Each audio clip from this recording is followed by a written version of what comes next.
ছোটবেলা থেকে রুম্পি পিসিকে ভারী ভালো লাগতো। রুম্পি পিসি অন্য পিসিদের মতো বড় হয়ে যায়নি। আমাদের সঙ্গে ছুটতো, খেলতো, হি হি করে হাসতো। তারপর আমরা যখন বড় হয়ে গেলাম, রুম্পি পিসি তখন আমার ভাইয়ের সঙ্গে খেলতো। তারপর ভাইরাও বড় হয়ে গেল। ভাই এখন চাকরি করে। রুম্পি পিসি এখন আমার ভাইয়ের ছেলের সঙ্গে খেলে। সেও বড় হয়ে যাচ্ছে।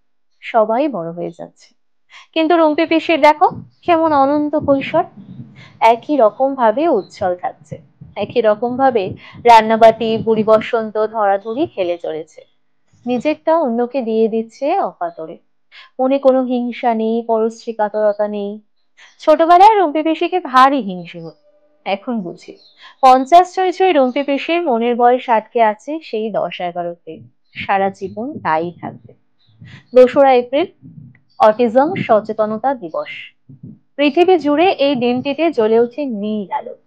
একটা প্রতীক, একটা বার্তা, আর অনেকটা প্রতিশ্রুতি।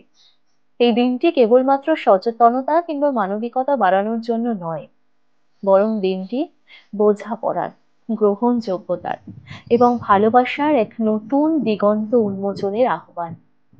বিশ্বাস করুন, অটিজম কোনো রোগ নয়।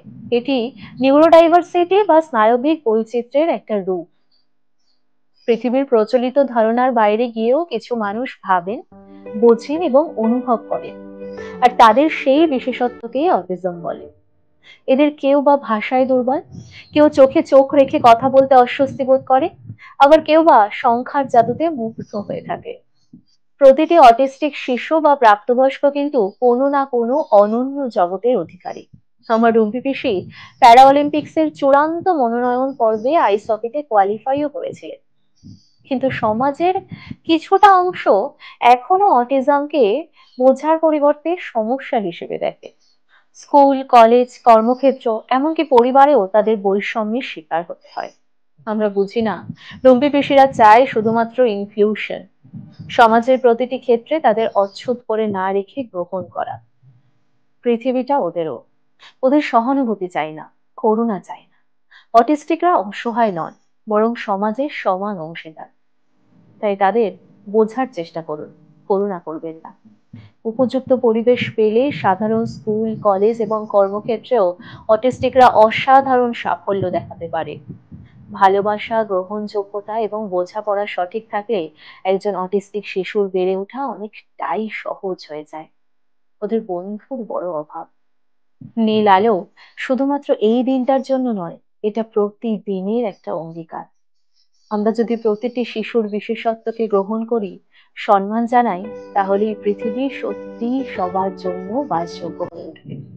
অটিজম মানে ভিন্নতা, কিন্তু ভিন্নতা মানে সৌন্দর্য।